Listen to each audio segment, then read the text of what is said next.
What or who inspired you to write a book, to be an author, or like even just to dream about it? You guys, I'm so interested in knowing your story, so drop it in the comments. And if you're interested in my story, just stick around. I'm gonna tell you right now. So, I actually. Oh, that was my dog snoring. When I was like 4 or 5 years old, my dad used to write letters to us because we moved to Spain with my mom and my sister, and he was just finishing up his education.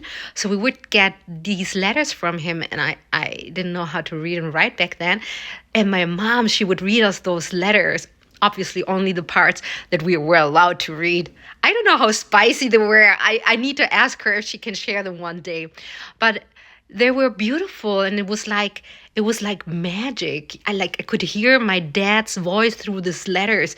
So in my little mind, I was like, that's what I want to do. I want to tell stories. I want my words to be magic.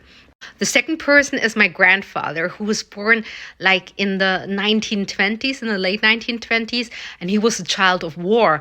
So he didn't learn how to write or read, and went to the military and everything. And I think when he was in the military, like maybe he was like 17 or something, he decided he was gonna like teach himself to write and read. So he just did it himself out of the effort, and he was never very good in like writing beautifully or having perfect grammar or perfect spelling.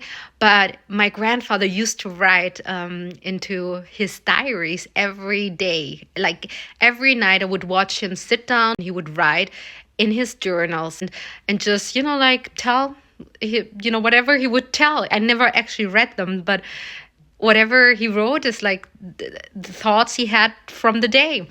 And just watching him and being in awe of someone who, out of just the will to learn something, he just taught himself. I mean, how crazy is that? He taught himself how to write and read. It's like, when we think about it, it's like, this is ridiculous. How can you not know how to write and read? But I mean, there are still people who don't know, and it's tragic. But back then, that wasn't an exception. But maybe it was an exception that he taught himself. So those two people, my dad and my grandfather, they inspired me to want to be an author.